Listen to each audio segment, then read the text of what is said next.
The origin of the biblical giants.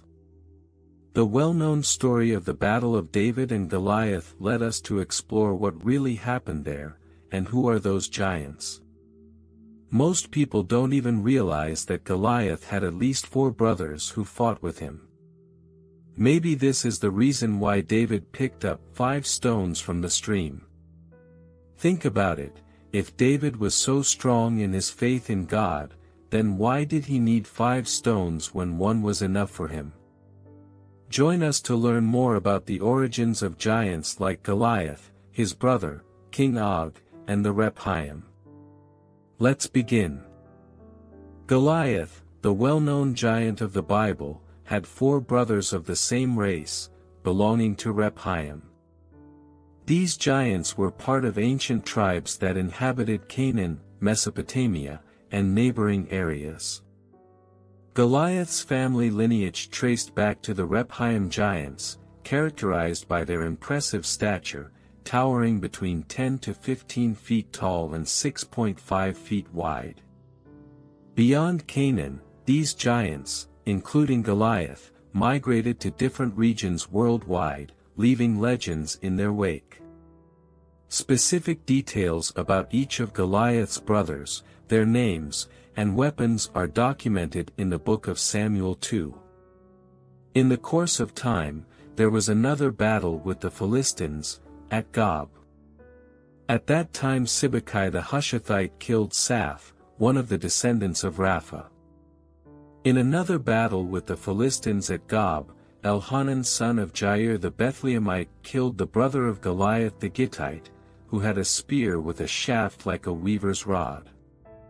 In still another battle, which took place at Gath, there was a huge man with 6 fingers on each hand and 6 toes on each foot, 24 in all. He also was descended from Rapha. When he taunted Israel, Jonathan son of Shimea, David's brother, killed him.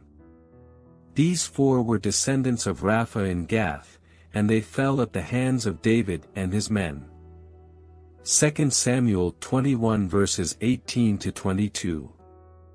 All these giants, born in Gath like Goliath, were specifically identified as his brothers, emphasizing their shared lineage. This revelation leads us to believe that the 4 slain giants were indeed Goliath's brothers. The well-known Bible story of David and Goliath serves as a powerful lesson in bravery and faith.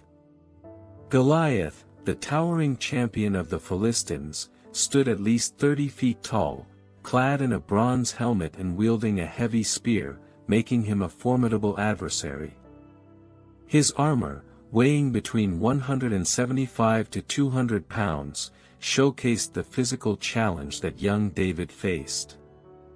Goliath's taunts rang out for 40 days, challenging the Israelites to send a warrior to face him in a representative battle, determining the fate of the entire army.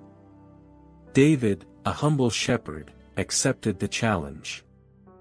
Armed only with a slingshot and stones, he confronted the giant Goliath, showcasing the power of faith against seemingly insurmountable odds.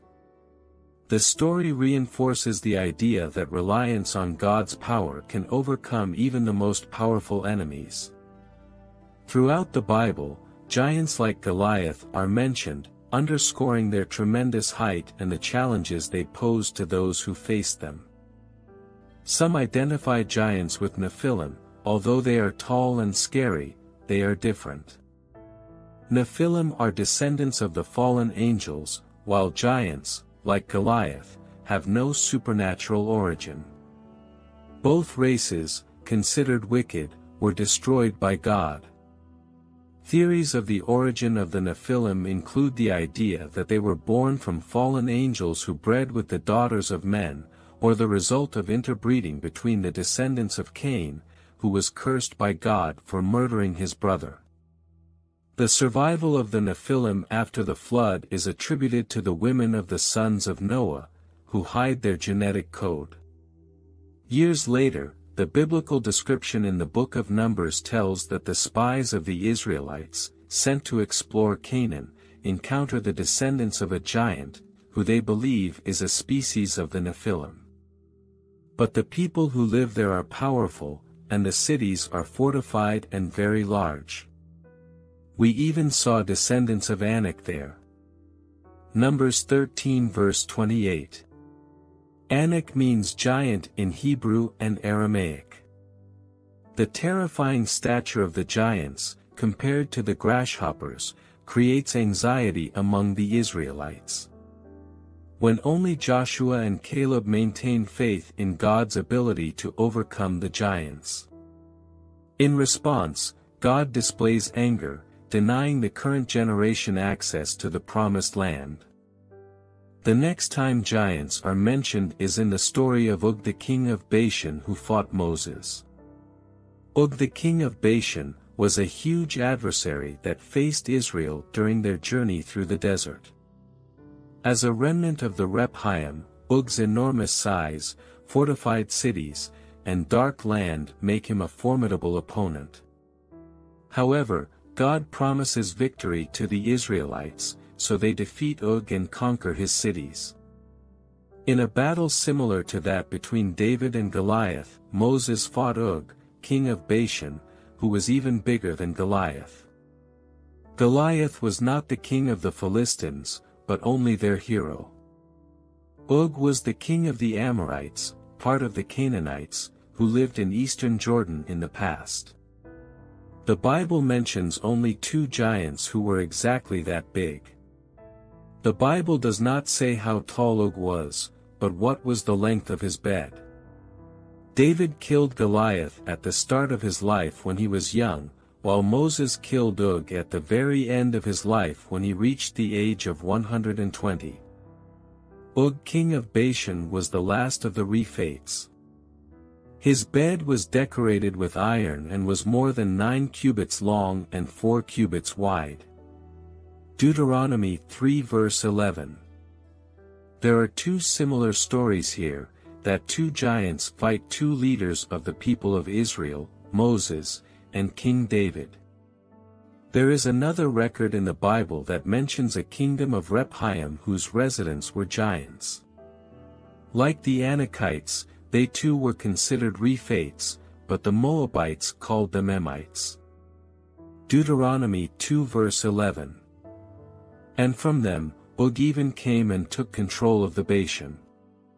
This biblical record also fits nicely with the historical traditions of other nations from around the ancient world, who reported the existence of giants. The historian Flavius Josephus also wrote that the race of giants, because of their body height, which is not at all similar to other humans, were a wonder to all who saw them and were heard in horror. Even today, their bones are shown, which are not comparable in size to any other creature. During the 13th century BCE, an Egyptian papyrus known as Anastazi, composed by a military scribe named Hori, records the situation in the land of Israel. The most interesting thing is the correspondence between the height described in the Anastazi papyrus, which reaches over 5 cubits, and the one described in the Bible about Goliath, whose height was 6 cubits. Also according to the Bible, Og the king of Bashan's bed measured 9 cubits, so his height was less than 9 cubits. According to the scriptures, Og was twice as long as the other people. This is without a doubt one of the exceptions to the details of the human race. In the second year after the Israelites leave Egypt, they begin the journey to the promised land. Standing close to the land, they send spies to explore the land, and when they return they tell their story. We saw the Nephilim there. We seemed like grasshoppers in our own eyes, and we looked the same to them. Numbers 13 verse 33. When the Israelites began to cry and were afraid to enter the promised land, they were punished by spending 40 years in the desert. The spies weren't lying when they said they saw giants. Even Moses himself says harsh things, but they are forgotten.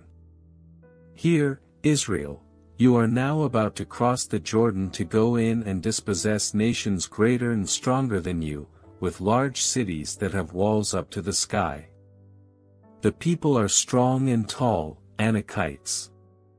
You know about them and have heard it said, who can stand up against the Anakites? Deuteronomy 9 verses 1-2. The wars of Joshua and his army conquered many enemies, including the earthly giants, to inherit the promised land. Joshua and Caleb's insistence on claiming the promised land emphasizes the theme of unwavering faith in God's promises. But just before closing, it is noted that Joshua did not kill all of them during the occupation of the land. At that time Joshua went and destroyed the Anakites from the hill country, from Hebron, Debir and Anab, from all the hill country of Judah, and from all the hill country of Israel. Joshua totally destroyed them and their towns. No Anakites were left in Israelite territory, only in Gaza, Gath and Ashdod did any survive. Joshua 11 verses 21-22. Joshua didn't finish his battle with the giants in these verses, which lead us years forward to the story of David. David's victory symbolizes victory and faith in God.